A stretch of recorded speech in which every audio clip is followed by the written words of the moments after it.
remember when you were a freshman at the bowl game, right? Yes, sir. How's it feel? Honestly, it's still kind of crazy to me. Like, ain't settle in. It feels like I just got here, but knowing I've been here 5 years, going on my 5th year, so it's also good to be an old guy. Good to share my knowledge with the young guys. Even like the freshmen that just came in, try to give them as much knowledge as I can, because the old guys I had in front of me, they did the same thing. So I feel like it's only right to get my knowledge down. And never like. What's some advice you give to the young guys? With the DBs, I tell them a lot of time about the technique, angles, and I tell them how to approach like every day at practice. Like every day obviously is not. Some days you're gonna get beat. Just some days how it is. Playing man a lot in this defense. So it's about mindset. I tell them keep the same mindset. If it's a great day, it's a bad day, if it's an okay day, come with the same mindset. Never too high, never too low. Who have you seen?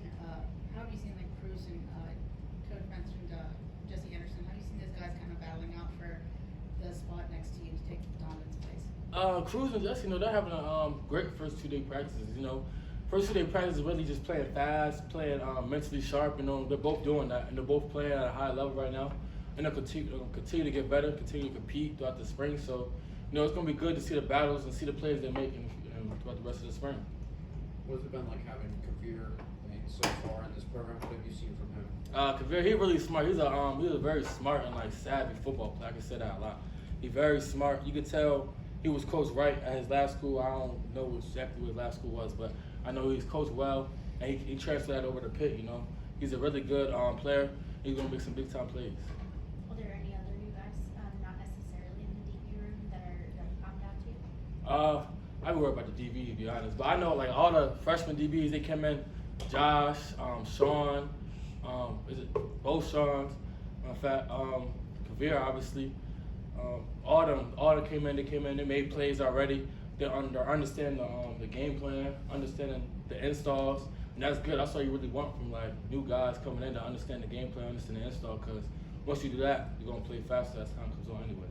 Over the years, there's been some high-profile safeties who come out of this program. Have you followed those guys, and you have a chance to talk to them at all about what it means to be a safety at Pitt? Yeah, I talked to obviously being younger under Eric, being younger under Brandon Hill, DeMar Hamlin, Paris Ford. I talked to all 4 of them guys about what's the things that made them successful, what's the things that they wish they could redo and like be better at, and they gave me steps. They give me steps every time I ask, and I don't hesitate to ask them guys at all, because I know they're one phone call away, and they're always going to answer my phone, so I always ask them for steps and guidance every time. How last year ended impact how you guys are approaching this year? The approach is just to finish. Like, we know we're a good team, we have good players, we can beat any team we set our mind to if we play a great game, but the focus is on winning the inches, because when you lose the inches, you're ultimately going to lose the game, and that's what we feel like we did the last 7 games of the season. We lost the inches, we made us lose the game. So focus on is winning them inches, winning each moment, and never taking too moment lightly or too big, and just playing through the game and finishing.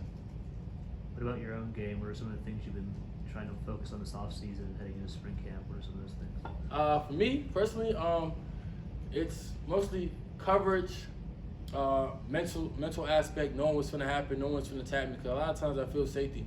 If you know what's going to happen, you're going to make the play even before. That's what D. Ham, Eric Haller, they were really smart guys. They made the play before they even played even started, just knowing what's going to happen. That's why I asked them a lot too. They told me a mental game, it's a lot of mental game.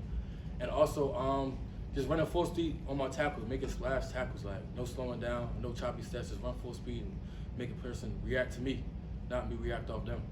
What's your body feel like after a 6 overtime game?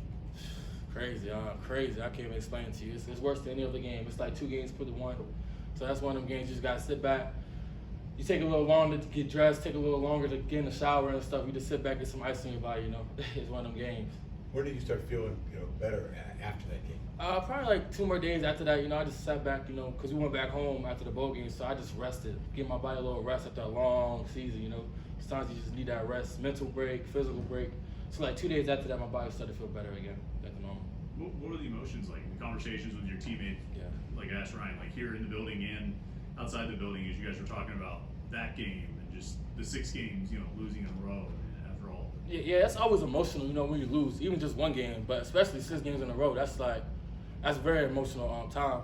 But at the same time, it was talks about being a stronger brotherhood, because losing 6 games, that could divide the brotherhood.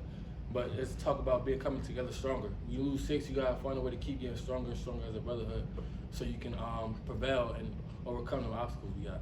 What did you guys find out about that as you were going through it, like in November last year? We just found out how tough we are and how we can stick together and get through anything.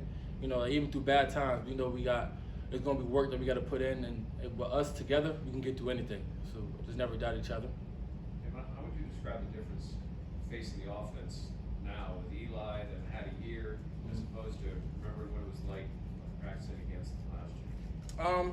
That's how I say it's more like upbeat, uptight. You know, last year they was trying to get everybody was learning the playbook. Eli, the first receivers, Tay, Kanate, Mumphy, all of them. They was learning. Now the guys, Eli, they know the playbook. They coming just like us. We know our playbook. So now it's just more fast paced.